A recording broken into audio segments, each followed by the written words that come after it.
Students, rapid revision course में आज हम स्टार्ट करेंगे एनिमल टिश्यू। इसके वेटेज की बात की जाए तो मिनिमम 2 क्वेश्चंस और मैक्सिमम 4 क्वेश्चंस तक पूछे जाते हैं।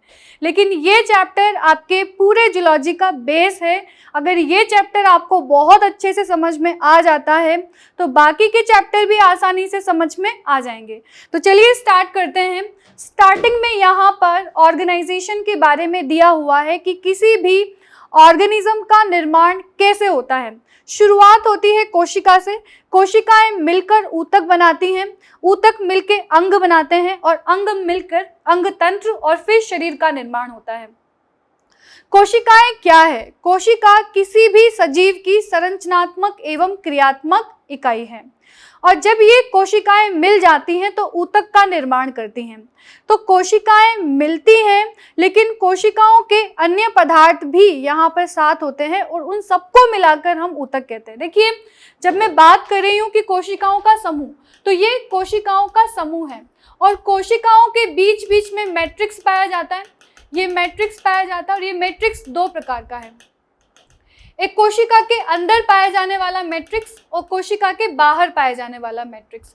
तो मैट्रिक्स भी 2 प्रकार का है, एक बाहर वाला और एक अंदर वाला। और साथ ही साथ यहाँ पे फाइबर्स भी पाए जाते हैं, फाइबर्स भी पाए जाते हैं। तो इन सबको मिलाकर कोशिका, मैट्रिक्स और फाइबर, इन सबको मिलाकर ऊतक कहा जाता है। तो डेफिनेशन क्या होगी, क्या परिभाषा होगी कोशिका ऊतक की? अंतर कोशिकीय पदार्थों सहित समान कोशिकाओं के एक समूह। जरूरी नहीं है कि समान कोशिकाएं हो, अलग अलग कोशिकाओं के समूह को भी कहा जा सकता है, लेकिन उत्पत्ति जो है वो समान होनी चाहिए।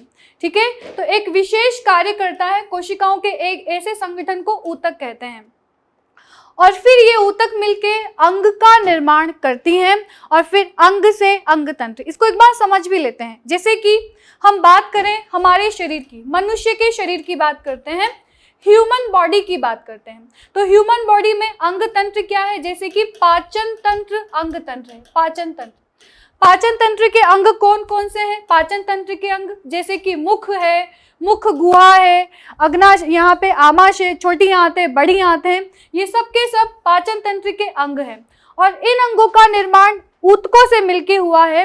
तो हम यहाँ पे 4 प्रकार के ऊतक देखेंगे, जिसमें सबसे पहला ऊतक उपकला ऊतक, जिसे हम एपिथेलियम कहते हैं, जिसमें दूसरा ऊतक है आपका संयोजी ऊतक, तीसरा ऊतक है यहाँ पे तंत्रिका ऊतक और चौथा ऊतक जो हम पढ़ने वाले हैं वो है आपका यहाँ पे पेशीय ऊतक। तो 4 प्रकार के ऊतक हम देखेंगे।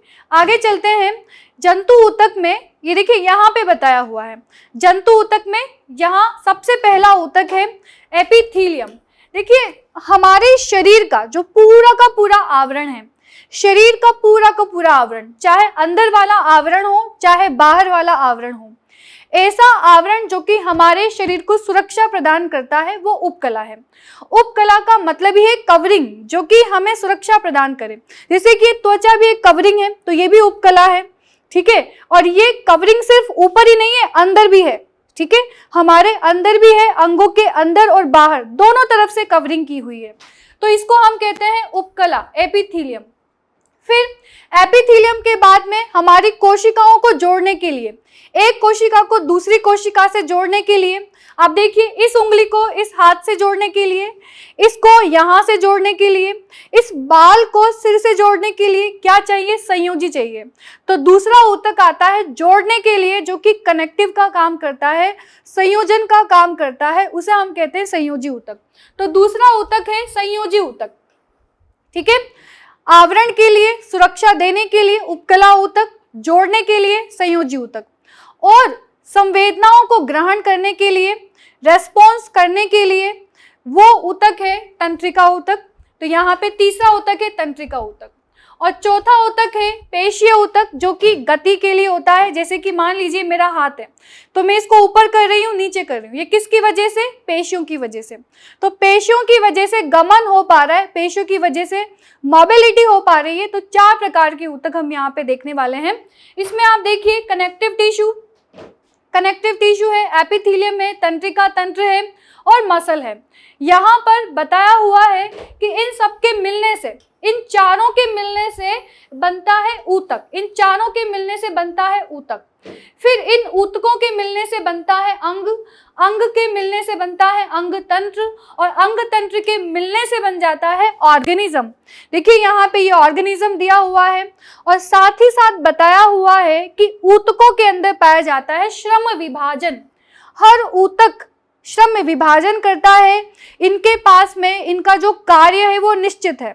जैसे तंत्रिका तंत्र है तो उसका कार्य निश्चित है कि उसको संवेदनाओं को ग्रहण करना है, ठीक है, संवेदनाएं प्रकट करनी है। उसी के साथ साथ पेशी ऊतक की बात करें तो वो गमन के लिए उत्तरदायी है।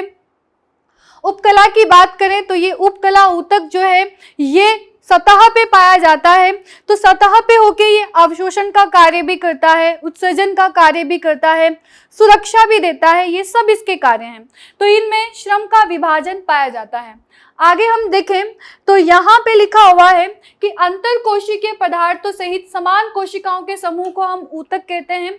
ये संरचना में समान या भिन्न हो सकता है। जैसे मैंने आपको बताया कि जो ऊतक हैं तो उनमें जितनी भी कोशिकाएं हैं वो संरचना में समान भी हो सकती है, असमान भी हो सकती है, ठीक है। कार्य में समान व असमान हो सकते हैं, लेकिन उत्पत्ति हमेशा सेम होनी चाहिए, उत्पत्ति हमेशा एक ही होनी चाहिए, लेकिन उत्पत्ति हमेशा कैसी होनी चाहिए, समान होनी चाहिए। ध्यान रखना है, वेरी वेरी इंपॉर्टेंट। संरचना में समान असमान हो सकते हैं, कार्य में समान असमान हो सकते हैं, लेकिन उत्पत्ति हमेशा असमान, उत्पत्ति हमेशा सेम होनी चाहिए। ऊतक के बारे में सबसे पहले बताने वाले वैज्ञानिक थे जंतुओं के अंदर बाइकॉट और पादपों के अंदर बताने वाले ग्रू थे। और ऊतक के अध्ययन को कहा जाता है हिस्टोलॉजी और इसके फादर ऑफ हिस्टोलॉजी है बाइकॉट।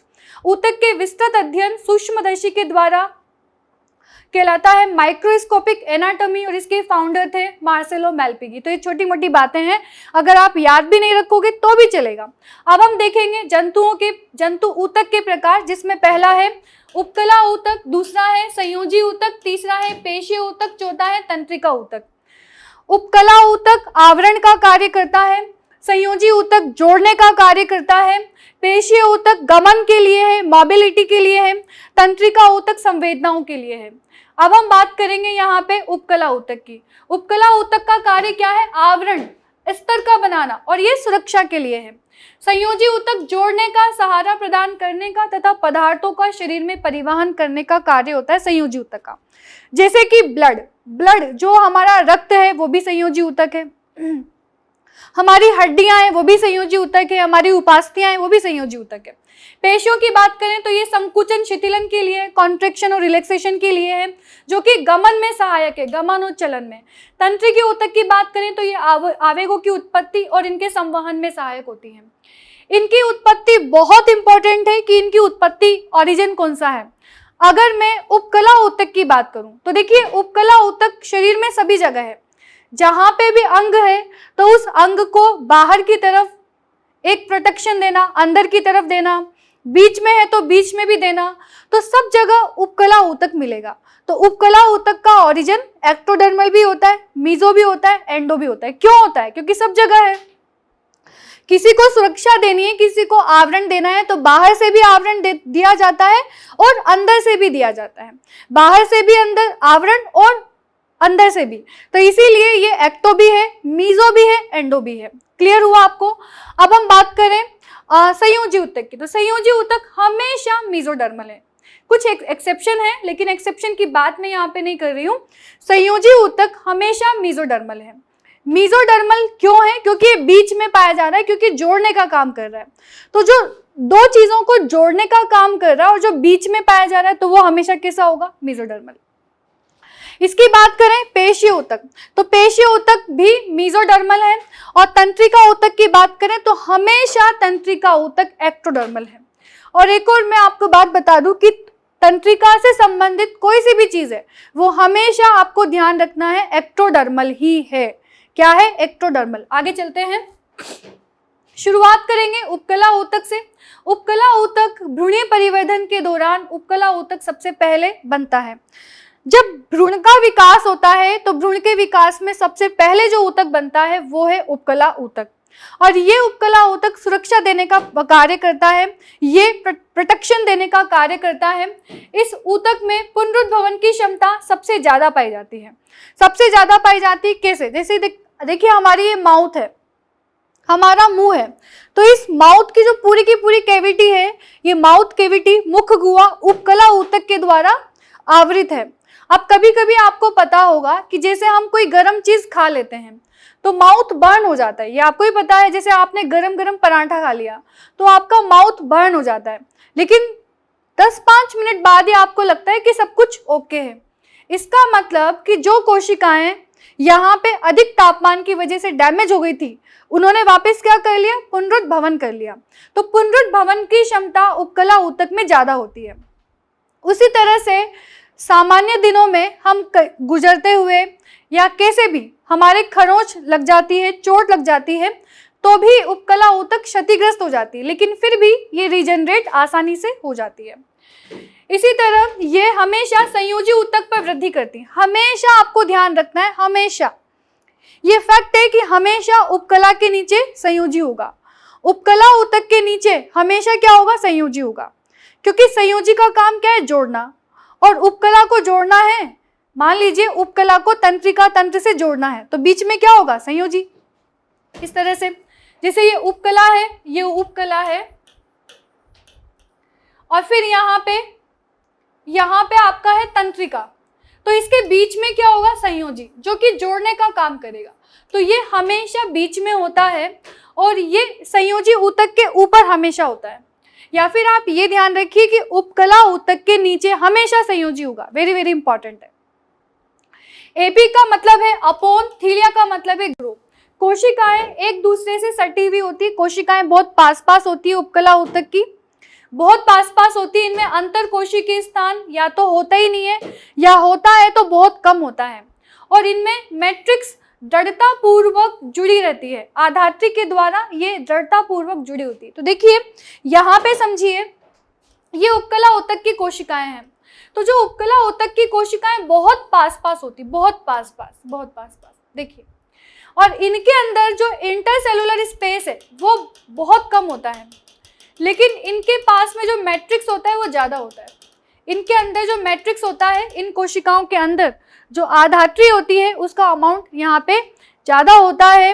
ठीक है, इतना भी ज्यादा नहीं होता, लेकिन देखिए क्योंकि सबसे ऊपर है, तो यहाँ पे ये उपकला है, और ये जो उपकला की कोशिकाएं बहुत पास पास हैं, और इनके अंदर जो मैट्रिक्स की मात्रा है वो इतनी ज्यादा नहीं होती, कम होती है तुलनात्मक रूप से, जैसे कि कनेक्टिव टिश्यू की तुलना में और कोशिकाओं की तुलना में कम होती है। क्योंकि सतह पे अगर मान लो ये हिस्सा डैमेज हो जाता है, अगर ये हिस्सा डैमेज हो गया तो बहुत सारी मात्रा में जो फ्लूइड होगा वो बाहर निकल जाएगा। तो ऐसा नहीं होना चाहिए, इसलिए उपकला ऊतक की जो कोशिकाएं होती हैं उनमें जो मैट्रिक्स होता है वो सामान्यतः तुलनात्मक रूप से कम ही होता है। ठीक, रक्त वाहिनियां और लसिका वाहिनियां भेदने में ये असमर्थ होती है। रक्त वाहिनियां और लसिका वाहिनियां भेदने में ये असमर्थ है। इनके पास में रक्त का संचरण नहीं होता है, इनके पास रक्त का संचरण नहीं होता। वेरी वेरी इंपॉर्टेंट है। ये कोशिकाएं अपने पोषण को आधारी संयोजी ऊतक पर निर्भर करती हैं। तो इनको जो भी पोषण प्राप्त करना होता है ये अपने आधारी संयोजी ऊतक से करती है। इधर देखिए डायग्राम, ये तो है उपकला कोशिकाएं। उपकला कोशिकाओं के नीचे होती है बेसमेंट लेयर, ये होती है बेसमेंट लेयर। बेसमेंट लेयर में है आधारी कला और संयोजी ऊतक। आधारी कला और संयोजी ऊतक ये आपको ध्यान रखना है। तो ये विसरण विधि के द्वारा ये अपना पोषण इन संयोजी ऊतक से प्राप्त करती हैं, इस आधारी कला से प्राप्त करती हैं। ठीक है, बाकी इनके पास में कोई सर्कुलेशन नहीं होता, इनके पास में कोई ऐसी प्रकार की फैसिलिटी नहीं होती है। ठीक है, तो ये है आधारी कला, ये आधारी कला है, और ये आधारी कला दो परतों से मिलकर बनी हुई है। ये आधारी कला दो परतों से मिलकर बनी हुई है, जिसमें ऊपर वाली परत को कहा जाता है basal lamina. Very very important है, ये क्वेश्चन पूछा गया है कि आधारी कला किस किस से मिलकर बनी है। आधारिक कला किस किस से मिलके बनी है? तो आधारिक कला मिलके बनी है बेसल लेमिना से और फाइब्रस लेमिना से। बेसल लेमिना से और फाइब्रस लेमिना से, ध्यान रखना है, बेसल लेमिना और फाइब्रस लेमिना। ये है बेसल लेमिना और ये वाली है फाइब्रस लेमिना। बेसल लेमिना और ये है fibrous lamina. Fibrous lamina, basal lamina में ग्लाइकोप्रोटीन होता है, उपकला की कोशिकाएं होती है, स्त्रवण का कार्य करती हैं, इनके द्वारा स्त्रवण ज़्यादा होता है। फाइब्रस लेमिना ये म्यूकोपॉलीसेकेराइड की बनी होती है, ये एक प्रकार का हाइलुरोनिक एसिड है, ठीक है, और इसमें प्रोटीन और तंतु होते हैं, संयोजी ऊतक के द्वारा स्त्रवण होता है। तो ये वाली लेमिना है फाइब्रस लेमिना। फाइब्रस लेमिना का निर्माण होता है कनेक्टिव टिश्यू से। कनेक्टिव टिश्यू संयोजी ऊतक की कोशिकाएं स्त्रवण करके बेसल लेमिना का फॉर्मेशन करती है और उपकला ऊतक की कोशिकाएं बेसल लेमिना का फॉर्मेशन करती है। आई एम सॉरी, इसको एक बार फिर रिपीट करती हूँ। कनेक्टिव टिश्यू की कोशिकाएं स्त्रवण करके फाइब्रस लेमिना का फॉर्मेशन करती है और उपकला कोशिकाएं बेसल लेमिना का फॉर्मेशन करती है। ये ध्यान रखना है कि उपकला की जो कोशिकाएं हैं वो बेसल लेमिना बना रही है यहाँ पे,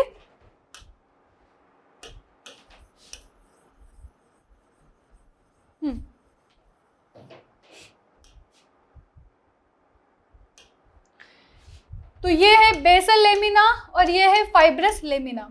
फाइब्रस लेमिना का फॉर्मेशन कर रही है कनेक्टिव टिश्यू और बेसल लेमिना का फॉर्मेशन करती है एपिथेलियम, ये बोला गया।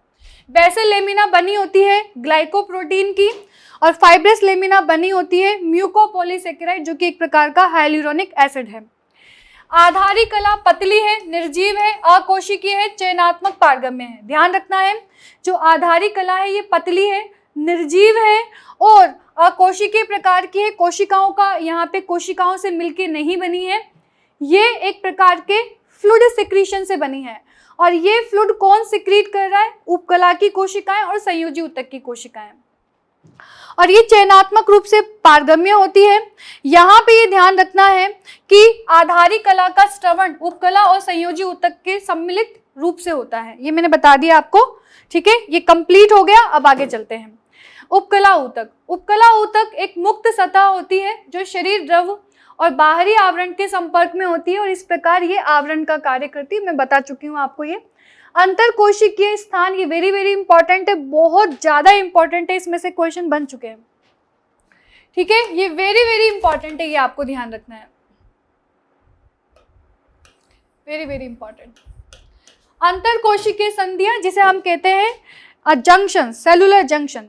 ये जंक्शन 4 प्रकार की है, जिसमें पहला है इंटरडिजिटेशन। इंटरडिजिटेशन का मतलब जैसे कि आप देखते हो ये उंगलियां हैं और ये उंगलियां हैं, तो ये उंगलियां आपस में फंस गई है इस तरीके से। तो डिजिट का मतलब उंगलियां, तो उंगली के समान प्रवर्ध हो जाते हैं और उंगली के समान प्रवर्ध होकर ये आपस में इस तरह से फ्यूज हो जाते हैं, इसको बोलते हैं इंटरडिजिटेशन। ये एक कोशिका है, ये दूसरी कोशिका है और इन कोशिकाओं के प्रवर्ध ऐसे अंगुली के समान हो जाते हैं और आपस में ऐसे जंक्शन बना लेते हैं। दूसरा है टाइट जंक्शन, नाम से ही पता लग रहा है जो बहुत टाइट है, तो टाइटली अटैच हैं, जो कोशिकाएं आपस में टाइटली अटैच हैं उनके पास में पाया जाता है टाइट जंक्शन। दूसरा है डेस्मोसोम जो कि पादप कोशिकाओं में देखने को मिलता है, प्लाज्मोडेस्माटा। और तीसरा है gap junction, very very important है। गैप जंक्शन जहां से पदार्थ आ जा सकते हैं आराम से, क्योंकि गैप होता है, गैप जंक्शन मतलब पदार्थ आ और जा सकते हैं। टाइट जंक्शन में थोड़ा मुश्किल होता है क्योंकि टाइटली यहाँ पे जंक्शन है। तो देखते हैं इसके आगे इंटरडिजिटेशन। अंगुलियों के समान प्रवर्ध, देखिए अंगुलियों के समान यहाँ पे प्रवर्ध बन जाते हैं और यहाँ पर जो कोशिका द्रव्य में धसी होती है, जैसे कि आप देखिए कि ये कोशिका ए है, तो इसके कोशिका द्रव्य में बी कोशिकाओं के प्रवर्ध धसे हुए हैं। ये कोशिका बी है, कोशिका ए के प्रवर्ध बी में धसे हुए हैं, तो इस प्रकार से ये यहाँ पर आपस में धसी हुई होती हैं और ये ट्रांजिशन एपिथेलियम का फॉर्मेशन करता है। ट्रांजिशनल एपिथेलियम का फॉर्मेशन करता है। ट्रांजिशनल एपिथेलियम जिसे हम यूरोथेलियम भी कहते हैं, जो कि हमारे यूरिनरी ब्लैडर में पाई जाती है। आगे देखेंगे tight junction very very important है, वेरी वेरी इंपॉर्टेंट है, ठीक है। टाइट जंक्शन एक ऐसा जंक्शन है जो कि पदार्थों को आने जाने नहीं देती, उसको स्टॉप करती है। तो ये पदार्थों को ऊतक से बाहर निकलने से रोकती है और बहुत टाइट होता है ये जंक्शन, ठीक है। तो ये दिखाई दे रहा है, कोशिका ए है और ये कोशिका बी है। इन दोनों कोशिकाओं के मध्य, ये कोशिका ए है, ये कोशिका बी है, इनके मध्य यहाँ पे जड़ संधि है। ये इतनी ज्यादा टाइट है कि पदार्थ आ और जा नहीं सकते, इतना ही ध्यान रखना है आपको। दूसरा है डेस्मोसोम। डेस्मोसोम में इस प्रकार के यहाँ पर ये ऐसे तंतु पाए जाते हैं, टोनोफाइब्रिल्स इनको कहा जाता है, और ये सहारा देने के लिए होती है, ठीक है। ये दोनों पड़ोसी कोशिकाओं के बीच में होती है, डेस्मोट्यूब्यूल्स या डेस्मोसोम, जो कि सहारा देने के लिए होती है, ध्यान रखना है। और यहाँ पर पड़ोसी कोशिकाओं के कोशिका द्रव्य को जोड़ने का काम करती हैं, और यह मुख्यतः स्ट्रेचेबिलिटी इनके अंदर पाई जाती है। स्तरित उपकला को यांत्रिक सहायता देने का कार्य करती है। इसे मैक्यूला अडेरेंस भी कहा जाता है, और ये अंतर मध्यस्थ तंतु रखते हैं जिनको टोनोफाइब्रिल कहते हैं। तो ये टोनोफाइब्रिल है। ध्यान इतना सा रखना है कि ये यांत्रिक सहायता देने के लिए होती है, डेस्मोसोम्स। आगे चलते हैं, अंतराली जंक्शन वेरी वेरी इंपॉर्टेंट है, वेरी वेरी इंपॉर्टेंट। देखिए यहाँ पे ये कोशिका द्रव्य के माध्यम से आपस में जुड़ी होती हैं, ठीक है। ये संलग्न कोशिकाओं के कोशिका द्रव्य को आपस में जोड़ने का कार्य करती हैं, और ये आयनों और छोटे अणुओं को, कभी कभी बड़े बड़े अणुओं को तुरंत स्थानांतरित कर देती हैं। तो बेसिकली दो कोशिकाएं हैं, जैसे कि ये ए कोशिका है, ये बी कोशिका है।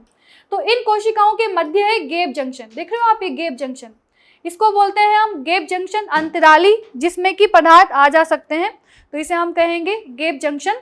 और यहाँ पे सारे जंक्शन को एक साथ बताया हुआ है, सारे जंक्शन को।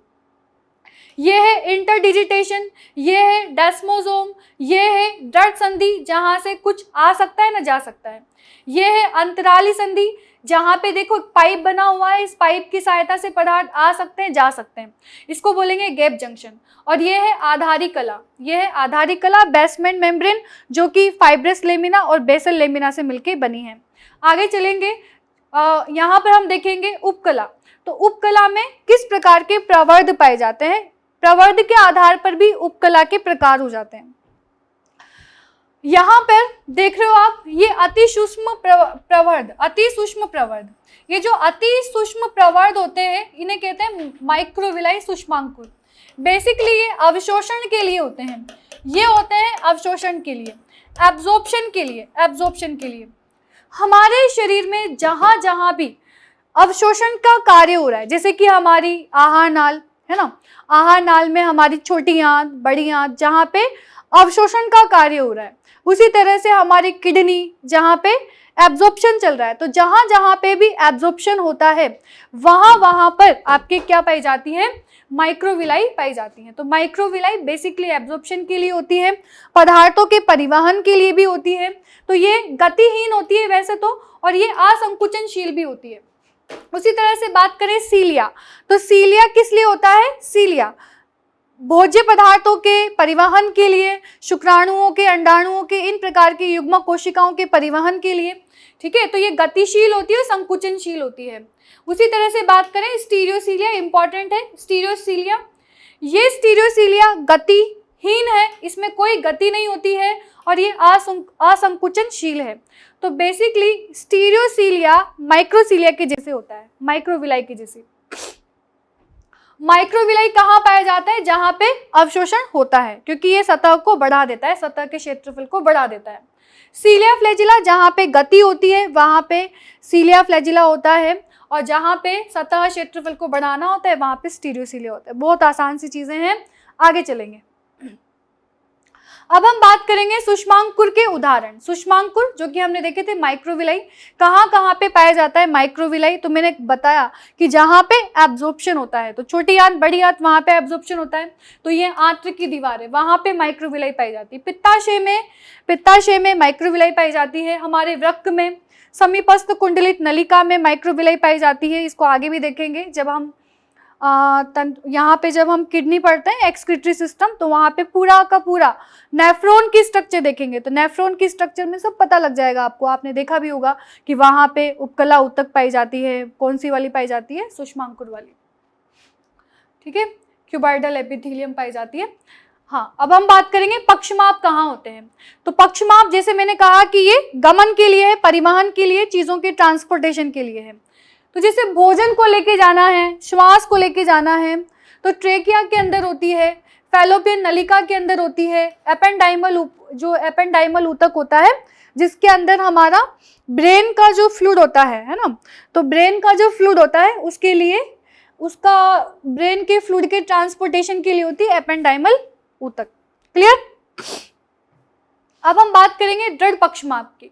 दृढ़ पक्षमाप कहाँ पे पाए जाते हैं? एपिडाइडिमिस में पाए जाते हैं, शुक्रवाहक में पाए जाते हैं, और जो हमारी जो कान होता है, कान के मैक्यूला और क्रिस्टा में पाए जाते हैं।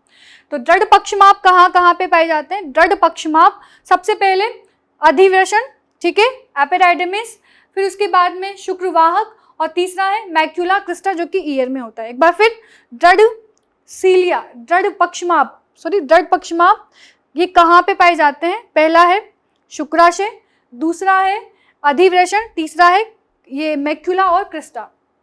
पक्षमाप कहाँ कहाँ पर है? ट्रेकिया में है, फैलोपियन ट्यूब में है, और इसके अलावा एपेंडाइमल उपकला है हमारे मस्तिष्क की। फिर उसके बाद में सूक्ष्मांकुर की उदाहरण क्या है? सूक्ष्मांकुर तो हमारी आंत के अंदर, किडनी के अंदर और पित्ताशय के अंदर। अब आगे चलते हैं, उपकला ऊतक के प्रकार। देखिए, सिंपल एपिथेलियम जो कि एक ही प्रकार की कोशिकाओं से मिलकर बनी है, वो सिंपल एपिथेलियम है।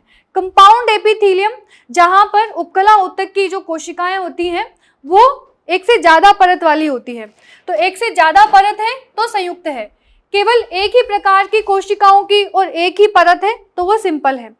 अगर सिंगल लेयर है तो एक सिंपल एपिथेलियम, और अगर एक से ज्यादा परतें हैं, एक परत, दो परत, तीन परत, तो फिर वो यहाँ पर संयुक्त एपिथेलियम। अब हम देखेंगे कोशिकाओं के संरचनात्मक रूपांतरण के आकार पर, आकृति के आधार पर। सरल शल्की प्रकार की उपकला, घनाकार, स्तंभाकार, और यहाँ पे ये नॉन स्ट्रेचेबल और स्ट्रेचेबल, तो इनको भी देखेंगे। वे बहुत आसान सी चीजें। सबसे पहले शुरुआत करेंगे शल्की उपकला से। देखिए, शल्की कैसी होती है? शल्क के समान चपटी। शल्की होती है शल्क के समान चपटी, और जो चपटी है उसका कार्य क्या होगा? चपटे का कार्य क्या होगा? छानने का। तो बेसिकली शल्की उपकला ऊतक छानने का कार्य करती है, फिल्टरेशन का कार्य करती है, ठीक है। उसके बाद में आता है घनाकार, घन के आकार के जैसी, ये घन के आकार के जैसी, जिसकी लंबाई चौड़ाई बिल्कुल समान है, घन के आकार के जैसी। तो ये होती है अवशोषण के लिए, एब्जॉर्प्शन के लिए। स्तंभाकार, ऐसे लंबी लंबी सी स्तंभाकार, ये भी किसके लिए होती है? एब्जॉर्प्शन के लिए होती है। और जहां पे एक से ज्यादा परतें हैं, जिसमें आएगा स्तरित शल्की और स्तरित घनाकार, स्तरित स्तंभाकार। और दूसरा है ट्रांजिशन एपिथेलियम जो कि कंपाउंड एपिथेलियम है, इसको आगे पढ़ेंगे।